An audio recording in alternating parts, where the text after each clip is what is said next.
आज की ये तकरीर अगर योगी जी स्टेज पर बैठ के सुन लें तो उनकी आंखों में भी आंसू आ जाएं। एक ऐसा वाकया तुम्हें सुनाने जा रहा हूं जिस वाकये को सुनकर हमारे ज़मीर जाग जाएंगे। रात की तारीकी है। हजरत उमर रात के अंधेरे के अंदर गश्त करके देख रहे हैं कि कौन परेशान है। काफी दूर निकल जाते हैं तो एक और परेशान आदमी नजर आता है, घर के बाहर बैठा हुआ और रो रहा है। हजरत उमर उसके पास बैठ गए। जी क्यों रो रहे हो? रोने लगा और कहने लगा नहीं जानता कौन है। कहता है कि मेरे भाई जब तुमने एक रिश्ता जोड़ी लिया तो सुनो, मैं बहुत किस्मत का मारा हुआ इंसान हूं। मैं इस झोपड़ी के बाहर बैठा हुआ हूं, अंदर मेरी बीवी रो रही है और इधर मैं रो रहा हूं। कहा क्यों, क्या बात है? कहा मेरी बीवी बहुत ही ज्यादा खूबसूरत है और मेरी गांव का एक बहुत मजबूत आदमी, पैसे में भी मजबूत है, असर और रसूख में भी मजबूत है और ताकतवर भी है। उसके आगे पीछे गुंडे भी रहते हैं। वो शख्स रात की तारीकी में आता है और मुझे मेरा कान पकड़कर घर से बाहर निकाल देता है। फिर वो मेरी बीवी के साथ जिना करता है, मेरी बीवी को मजबूर कर देता है गलत काम करने के लिए। नहीं तो वो मुझे और मेरी बीवी दोनों को मारने की धमकी देता है। मेरी बीवी डर जाती है और मारे डर के वो सब कुछ कर लेती है जो उसका ज़मीर उसको गवारा नहीं करता। ओह ये प्रॉब्लम है। अभी आया था, हाँ आया था और गलत काम करके चला भी गया। हजरत उमर ने कहा मेरे भाई सच बताओ अब वो कब आएगा? कहा वो एक दिन छोड़कर आता है, आज आया है, गलत काम करके चला गया है, अब वो कल नहीं आएगा, परसों आएगा। अमीरुल मोमिनीन की नजरें आसमान की तरफ उठी और दिली दिल में कहा इलाहुल आलमीन, कितना लाचार बे अमीरुल मोमिनीन हो। मेरे दौरे खिलाफत में एक आदमी मजबूर है और वो भी इतनी बड़ी मजबूरी कि उसकी औरत की इज्जत लुटती है और बेचारा मजबूर और गरीब आदमी कुछ नहीं कर पाता। इस बात को दिल में सोचा, कहा कि सुनो परसों जब वो आएगा तो 2-3 काम करना बस। कहा क्या? कहा अपनी बीवी से कहना कि जब वो आए और तुम्हारे साथ गलत काम करने का इरादा करे और आ ही जाए तो उससे कहना कि भाई अब तो हमारा और तुम्हारा मामला बहुत करीब हो ही गया है, तुम हमारे दिल में बैठ ही चुके हो और हम तुम्हारे दिल में, तो अब रोजाना नखरे दिखाने से क्या फायदा। ऐसा करो कि ये काम तुम कर जब चाहो तब कर लिया करो, लेकिन रोशनी में मुझे अच्छा नहीं लगता है, रोशनी में मुझे मेरे पति की, मेरे शौहर की याद आती है, इसलिए चिराग बुझाकर ये गलत काम करो और मैं खुलकर तुम्हारा सपोर्ट करूंगी। इतना कहना, वो तुम्हारी बीवी की बातों में आ जाएगा और चिराग बुझा देगा, बकिया काम मैं संभाल लूंगा। वो कहने लगा क्या मतलब है तुम्हारा, बकिया काम संभाल लूंगा, क्या मतलब? कहा तुम डरो नहीं, कुछ नहीं होगा और अपनी बीवी से ये कह देना कि खाना बनाकर रखना। यार ये क्या मसला, खाने से इसका क्या ताल्लुक है? बस जो कह रहा हूं वो करना। अपनी बीवी को बोलना कि खाना बनाकर रखे और जब वो तुमसे गलत काम करने लगे तो चिराग बुझा देना बस।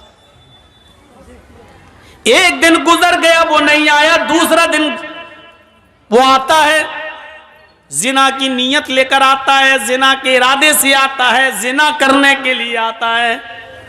उस गरीब आदमी की झोपड़ी में घुसता है। हजरत उमर फारूक पहले से तलवार लेकर छिपे हुए हैं, घर के मालिक को भी पता नहीं कि अमीरुल मोमिनीन आ चुके हैं। इस आदमी के आने का इंतजार कर रहे हैं। जब रात पूरी तरीके से अंधेरे में छा जाती है तब यह शख्स अंदर जाता है, कान पकड़कर घर के मालिक को बाहर बिठाता है, चल बाहर चल, उधर चल, अंदर कर दे बाहर। खुद अंदर जाता है, चिराग जल रहा होता है। बीवी ने आज मुस्कुरा कर कहा, अब आपसे क्या पर्दा करूं, हमारा आपका मामला तो अब रोज का हो चुका है। सुनो, ऐसा करो भाई, अब तुम करते ही हो गलत काम तो खुल के करो, लेकिन चिराग बुझा दो, क्योंकि चिराग जलता है तो मुझे शौहर का प्यार याद आता है।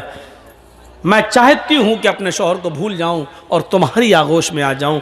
अंधेरा कर बातों में आ गया, चिराग बुझा दिया।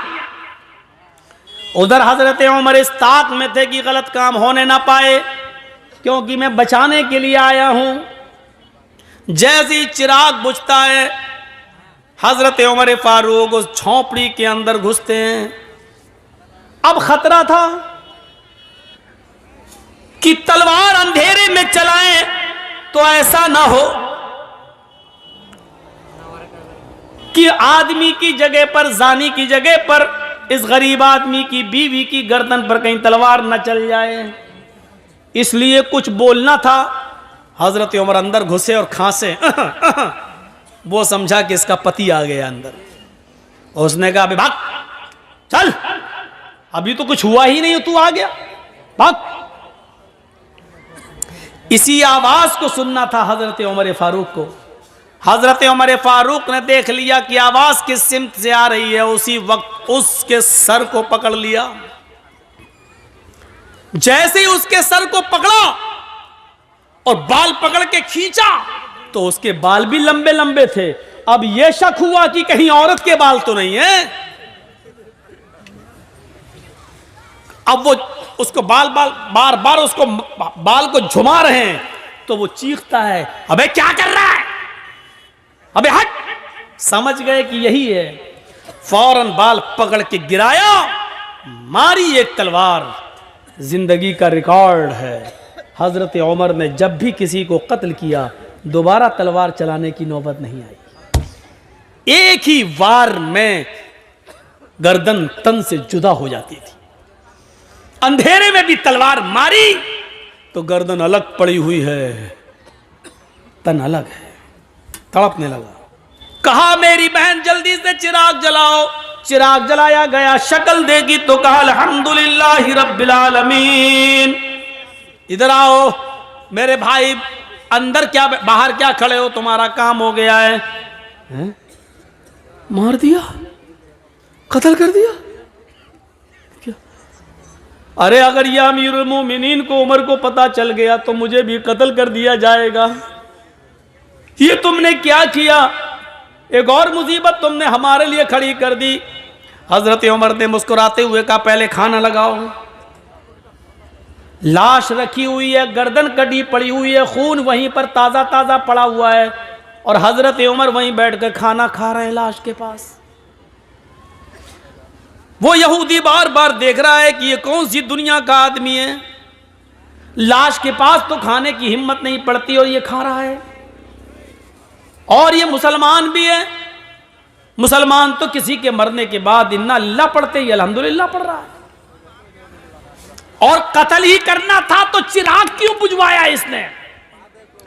चिराग जलता तो अच्छी तरीके से पहचान सकता था और मारने में आसानी रहती, लेकिन इसने चिराग बुझाने के लिए क्यों कहा? हजरत उमर फारूक जब वहां से जाने लगे तो उसने पैर पकड़ लिए। कहता है, मेरे ऊपर मुसीबत खड़ी करके कहां जा रहे हो? उमर के किसी आदमी को पता चल गया तो मुझे भी कत्ल कर दिया जाएगा। हजरत उमर ने कहा, पैर छोड़ो, क्यों डरते हो? क्या बात है? मैं ही उमर हूं। हाँ, मैं ही उमर हूं। मैं सिर्फ मुसलमानों का अमीर नहीं हूं, गैर मुस्लिमों की परेशानियों को दूर करना भी हमारी जिम्मेदारी है। हमारे हुदूद में आते हो तुम। हमारे भी आदमी आएंगे, इस डेड बॉडी को उठा के ले जाएंगे, आपको घबराने की जरूरत नहीं है। अब उसकी जान में जान आई। हजरत उमर जाने लगे तो कहा कि जाऊं? उसने कहा, जा रहे हो, लेकिन दो तीन बातें अगर बता सकते हो तो बता दो। कहा, क्या? कहा, अमीरुल मोमिनीन, चिराग की रोशनी अगर जल रही होती तो आपको इस आदमी को मारने में आसानी थी, लेकिन आपने ये क्यों कहा था? अपनी बीवी से कह देना कि चिराग बुझा देना। और जब चिराग जलाकर देखा तो आपने इन्ना लिल्लाह के बजाय अल्हम्दुलिल्लाह आपने क्यों कहा? और आपने ये क्यों कहा था कि खाना बनाकर रखना? खाने से इसका क्या ताल्लुक था? ये तीन बातें मेरी समझ में नहीं आई। हजरत उमर ने कहा, मेरे यहूदी भाई सुन, जब तूने मुझे परसों अपनी बीवी की दास्तान सुनाई, इंसानियत देखिए, मानवता देखिए, सोचिए जरा, ये अमीरुल मोमिनीन है और एक यहूदी की मदद करने पहुंच रहे हैं। यहां 750 किसान के मरने के बाद कानून वापस लिया जाता है, लेकिन 2 मिनट का मौन तक नहीं रखा गया। मोदी जी आज तक उन 700 किसानों को शहादत का दर्जा देने के लिए तैयार नहीं है। अगर शहादत का दर्जा देंगे तो यह मानना पड़ेगा कि आंदोलन सही था। सोचिए, राजनीति इंसान को कहां से कहां पहुंचा देती है, कहां से कहां तक। किसान कानून वापस लिया जा रहा है, लेकिन उस बेटे के बाप को मंत्री पद से अभी भी बर्खास्त नहीं किया जा रहा है, जिसके बेटे ने किसानों के ऊपर गाड़ी चढ़ा दी। ये राजनीति क्या क्या गुल खिलाती है। कहा, परसों जब मैं आया था और तूने मुझे अपनी दास्तान सुनाई थी, तो उस दिन मैंने सोचा, तूने कहा कि बड़ा असर रसूख वाला आदमी है, जान पहचान वाला आदमी है, पैसे वाला आदमी है।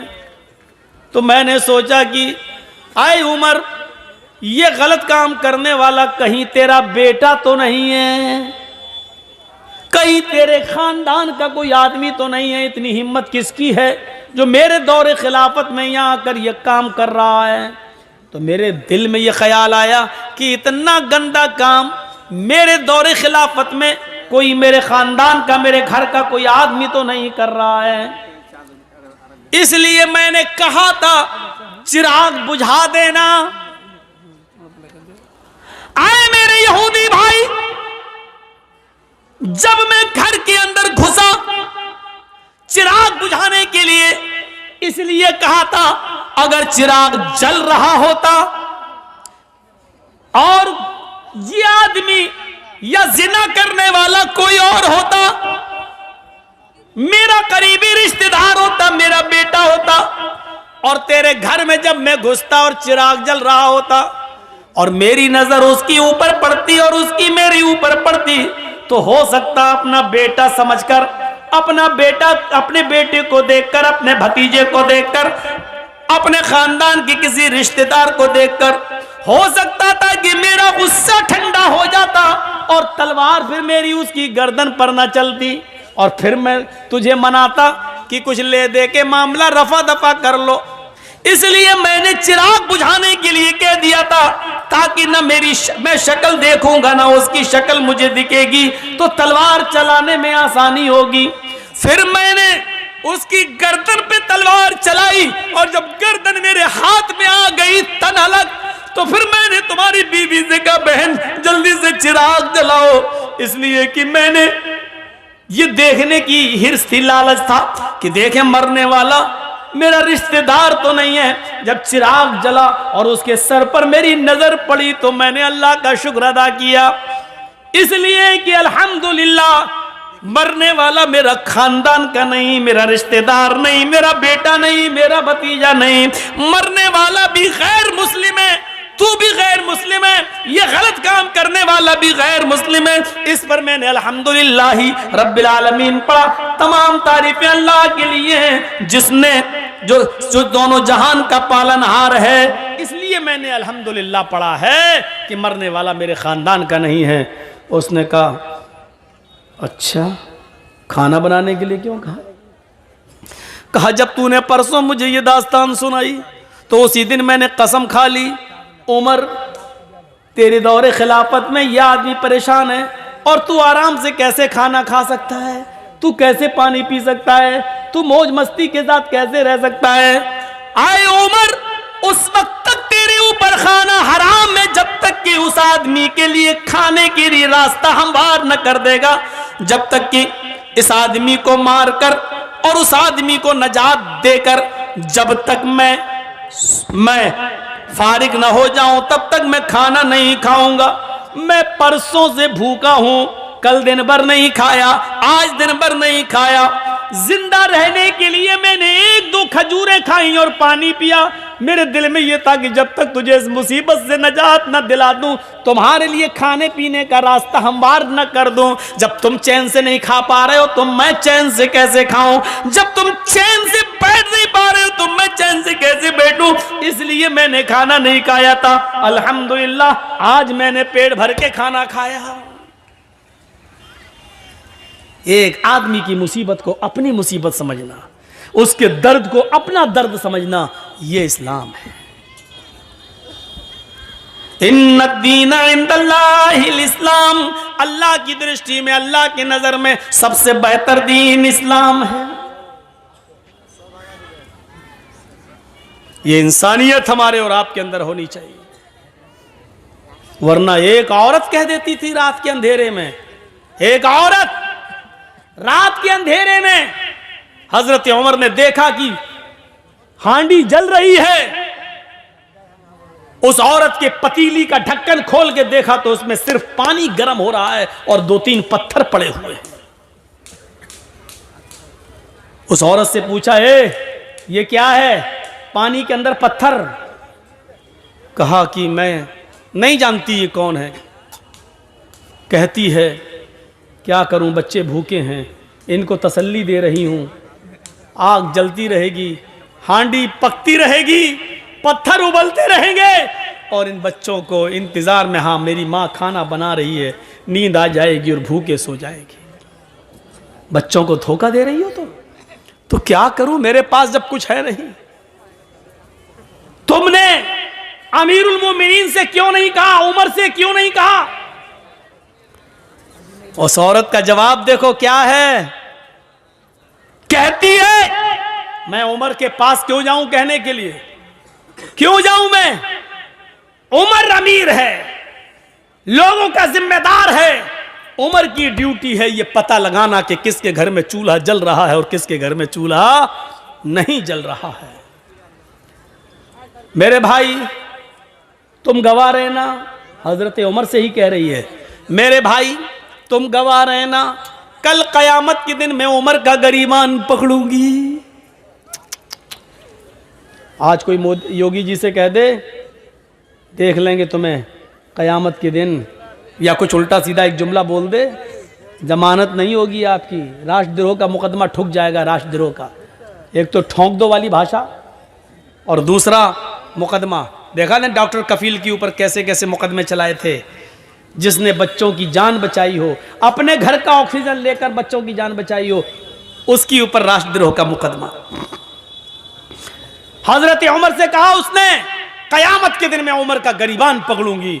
उमर बोले बहन उमर को क्या मालूम तुम्हारी हालत का नहीं मालूम है तो मालूम करना चाहिए। ज्यादा पक्ष मत लो उमर का, ज्यादा पक्ष मत लो उमर का, चलो यहां से।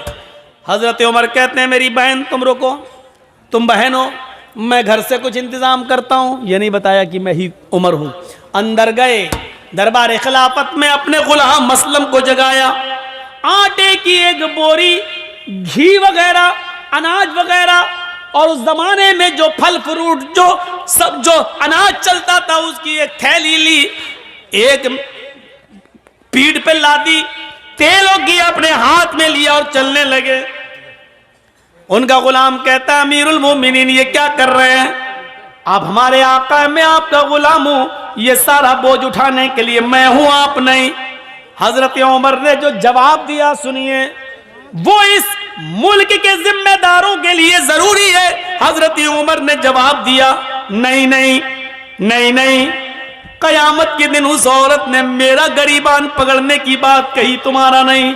इसलिए इस गल्ले की बोरी को मैं ही अपनी पीठ पर लादूंगा और मैं ही लेकर जाऊंगा। हजरत उमर उस गल्ले को लाद कर जाते हैं, अपने हाथ से आटा गूंथते हैं, अपने हाथ से सालन तैयार करते हैं, अपने हाथ से बच्चों को खाना खिलाते हैं, फिर उस औरत से कहते हैं बच्चों की मां बहन तुम भी खाना खा लो। फिर उस औरत ने खाना खाया। जब हजरत उमर फारूक ने उन सबको खाना खिला दिया और वहां से जब आने लगे तो उस औरत ने पीछे से दामन पकड़ के कहा लोग कितने बेवकूफ हैं जो उमर को खलीफा बना देते हैं। उमर के अंदर खलीफा होने वाली कोई चीज नहीं पाई गई। अरे खलीफा बनने के लायक तो आप हैं, अमीरुल मोमिनीन तो बनने के लायक आप हैं। आप रात में उठते हैं और गरीबों की देख रेख करते हैं। आपने हमारे बच्चों का पेट पाला, अल्लाह आपका पेट आपके बच्चों को आबाद रखे। हजरत उमर फारूक रोने लगे। उस औरत ने कहा तो आपने मुझे बहन कहा है और आप रो रहे हैं। आपने मेरे घर में खुशियां दी है, बच्चों को खिलाया है और मेरी वजह से आपकी आंखों में आंसू। कहा नहीं मेरी बहन तेरी वजह से आंसू नहीं, आंसू तो इन जुमलों से आए हैं कि तूने कहा कयामत के दिन में उमर का गरीबान पकड़ूंगी। मेरी बहन मैं तुझे कैसे बताऊं कि मैं ही उमर हूं, अमीरुल मोमिनीन मैं ही हूं और ये मेरी गलती है कि अब तक तेरे घर की खबरगिरी मैं नहीं कर सका। मेरी बहन कयामत के दिन अब मेरा गरीबान मत पकड़ना। मेरी बहन अल्लाह के दरबार में इतनी गवाही दे देना कि मेरा एक जुमला जब सुना तो इसने मेरे बच्चों को खिला दिया था और अपनी जिम्मेदारी पूरी की। क्या जिम्मेदार देखिए कैसा था, वो अपनी जिम्मेदारी को समझता था। हम अपनी जिम्मेदारी नहीं समझते, अपना हो या पराया हर एक की खिदमत करना ये इस्लाम कहलाता है। यही इस्लाम का दर्स है, यही इस्लाम है, इसी इंसानियत का नाम इस्लाम है। हम भूल जाते हैं, हम फरामोश कर देते हैं। 4 साल हो जाते हैं हजरत उमर फारूक को। 10 साल तो खिलाफत की है, 10 साल में 4 साल ऐसे गुजरे कि रात के अंधेरे में रोजाना एक घर में जाते। एक सहाबी है हजरत तुफैल दौसी, कबीले दौस से उनका ताल्लुक। उनको शक होता है कि उमर ये रात को रोजाना कहां जाते हैं। पूछ पूछ के थक गए लेकिन हजरत उमर ने नहीं बताया कि मैं रात को कहां जाता हूं। एक दिन तुफैल दौसी को तजस्सुस सूझ गया, देखें कहां जाता है उमर। रात की तारीकी में, रात के अंधेरे में जासूसी करने लगे।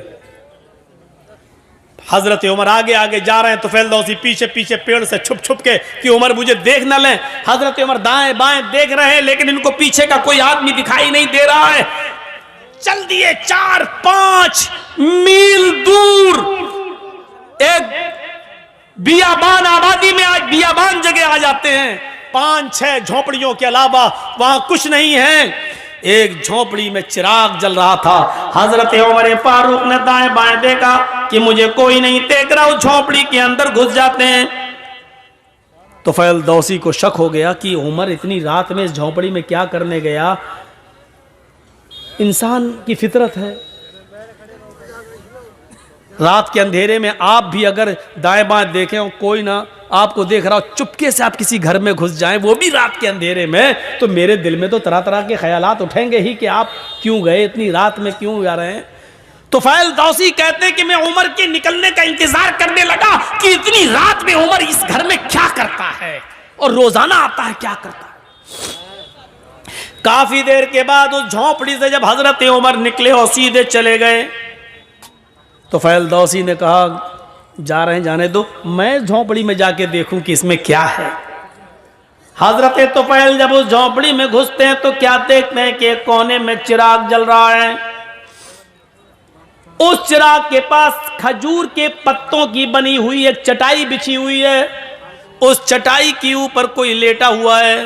करीब गए तो पता चलता है कि एक औरत है और करीब जाते हैं तो पता चलता है कि वो बूढ़ी औरत है। और करीब गए तो क्या देखते हैं कि वो तो आंखों से अंधी है, दांत उसके मुंह में नहीं है और हाथों से कोड़ी और पैरों से लंगड़ी है। हजरत तुफैल उसके पास बैठ जाते हैं और कहते हैं माँ। उसने कहा जी क्या मैं तुमसे कुछ पूछना चाहूं तुम बताओगी? उसने कहा बोलो बेटा। कहा ये आदमी जो तुम्हारे पास आया है और अभी अभी यहां से गया है, ये कौन है? क्या तुम इसको जानती हो? क्या तुमने कभी इसको देखा है? कहा नहीं, मैं आंखों से अंधी हूं, मैं क्यों मैं कैसे देख सकती हूं? कहा मां मुझे जल्दी बताओ कि ये आदमी यहां आता है तो कम से कम तुम्हें बताया तो होगा कि मैं कौन हूं। कहा नहीं मेरे बेटे, ये आदमी यहां 4 साल से बराबर कंटिन्यू आता है, चाहे कितनी बारिश हो, चाहे कितनी आंधी हो, चाहे कितना तूफान हो, चाहे कुछ भी हो, लेकिन ये यहां जरूर आता है। लेकिन 4 साल से आज तक इसने मुझे अपना नाम नहीं बताया। यहां तो 100 रुपए मदरसे में चंदा देते हैं तो नाम के साथ देते हैं कि फला साहब ने दिया है। ऐलान करो मौलाना साहब, 1000 रुपए चंदा देते हैं तो उसमें भी हमें शोहरत चाहिए, फला ने दिया। और यहां बैठे रहते हैं कंपटीशन में, मेरा दुश्मन कितना दे रहा है, अगर उसने 1 दिया तो उसको दिखाने के लिए हम 1200 देंगे, हम 1500 देंगे। ये कंपटीशन है हमारे यहां। सब नेकी बेकार। ये सिस्टम ही पहली बात तो हमें गलत लगता है कि लाइए मौलाना साहब ये 100 रुपए लीजिए, मेरे अब्बू के लिए दुआ कर दी, अल्लाह उनको जन्नत दे। अरे आप मदरसे को चंदा दीजिए, आप दिल में नियत कर लीजिए कि मैं अपने बाप की तरफ से दे रहा हूं, आपको सवाब मिलेगा। मौलाना साहब से नाम ले लेकर क्यों दुआ करवा रहे हो? जर्जी साहब को अपने बाप को सवाब पहुंचाना है, जर्जी साहब 1000 रुपया देंगे, दिल में नियत है मैं अपने बाप की तरफ से दे रहा हूं, बाप को सवाब मिलेगा। 20 साल हो गई तकरीरें करते करते, यही बताते बताते, लेकिन नहीं बदली जा रही ये बात, नहीं, वही धुर्रा चला आ रहा है, उसी पे हम चल रहे हैं।